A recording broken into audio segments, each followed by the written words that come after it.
दोस्तों मेरे चैनल में आप सभी का स्वागत है शिव तांडव स्रोत हिंदी में। जिन्होंने जटारूपी अटवी वन यतांगी से निकलती हुई गंगा जी के गिरते हुए प्रवाहों से पवित्र किए गए गले में सर्पों की लटकती हुई विशाल माला को धारण कर डमरू के डम डम शब्दों से मंडित प्रचंड तांडव नृत्य किया।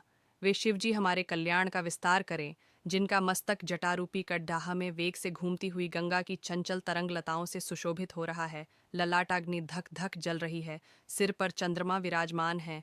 उन भगवान शिव में मेरा निरंतर अनुराग हो।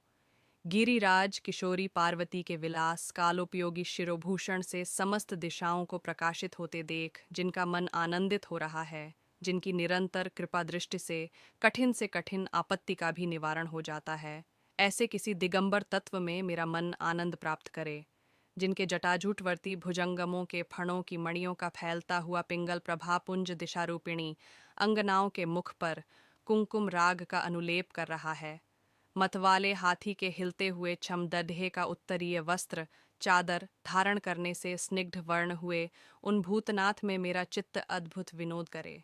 जिनकी चरण पादुकाएं इंद्र आदि समस्त देवताओं के प्रणाम करते समय मस्तकवर्ती कुसुमों की धूल से धूसरित हो रही हैं। नागराज शेष के हार से बंधी हुई जटा वाले वे भगवान चंद्रशेखर मेरे लिए चिरस्थायिनी संपत्ति के साधक हों, जिन्होंने ललाट वेदी पर प्रज्वलित हुई अग्नि के स्फुलिंगों के तेज से कामदेव को नष्ट कर डाला था, जिनको इंद्र नमस्कार किया करते हैं।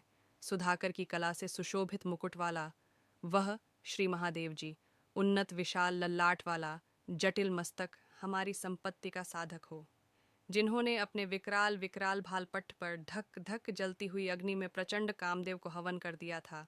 गिरिराज किशोरी के स्तनों पर पत्र भंग रचना करने के एकमात्र कारीगर उन भगवान त्रिलोचन में मेरी धारणा लगी रहे, जिनके कंठ में नवीन मेघमाला से घिरी हुई अमावस्या की आधी रात के समय फैलते हुए दुरूह अंधकार के समान श्यामता अंकित है।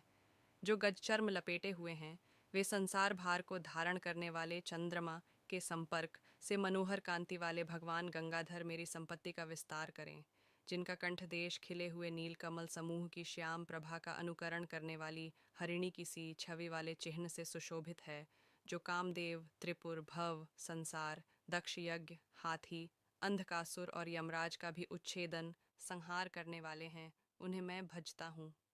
जो अभिमान रहित पार्वती की कला रूप कदम्ब मंजरी के मकरंद स्रोत की बढ़ती हुई माधुरी के पान करने वाले मधुप हैं, तथा कामदेव त्रिपुर भव दक्ष यज्ञ हाथी अंधकासुर और यमराज का भी अंत करने वाले हैं, उन्हें मैं भजता हूँ। जिनके मस्तक पर वेग के साथ घूमते हुए भुजंग के फुफकारने से ललाट की भयंकर अग्नि क्रमश धधकती हुई फैल रही है। धीमी धीमी बजते हुए मृदंग के गंभीर मंगल घोष के क्रमानुसार जिनका प्रचंड तांडव हो रहा है, उन भगवान शंकर की जय हो। पत्थर और सुंदर बिछौनों में, सांप और मुक्ता की माला में, बहुमूल्य रत्न और मिट्टी के ढेले में, मित्र या शत्रु पक्ष में, तृण अथवा कमल लोचना तरुणी में, प्रजा और पृथ्वी के महाराज में समान भाव रखता हुआ मैं कब सदाशिव को भजूंगा। सुंदर ललाट वाले भगवान चंद्रशेखर में दत्तचित्त हो, अपने कुविचारों को त्याग कर गंगा जी के तटवर्ती निकुंज के भीतर रहता हुआ, सिर पर हाथ जोड़ डबडबाई हुई विह्वल आंखों से शिव मंत्र का उच्चारण करता हुआ मैं कब सुखी होऊंगा। जो मनुष्य इस प्रकार से उक्त इस उत्तमोत्तम स्तोत्र का नित्य पाठ स्मरण और वर्णन करता रहता है, वह सदा शुद्ध रहता है और शीघ्र ही सुरगुरु श्री शंकर जी की अच्छी भक्ति प्राप्त कर लेता है। वह विरुद्ध गति को नहीं प्राप्त होता, क्योंकि श्री शिव जी का अच्छी प्रकार का चिंतन प्राणी वर्ग के मोह का नाश करने वाला है। सायंकाल में पूजा समाप्त होने पर जो रावण के गाए हुए इस शंभु पूजन संबंधी स्तोत्र का पाठ करता है, भगवान शंकर उस मनुष्य को रथ हाथी घोड़ों से युक्त सदा स्थिर रहने वाली संपत्ति देते हैं।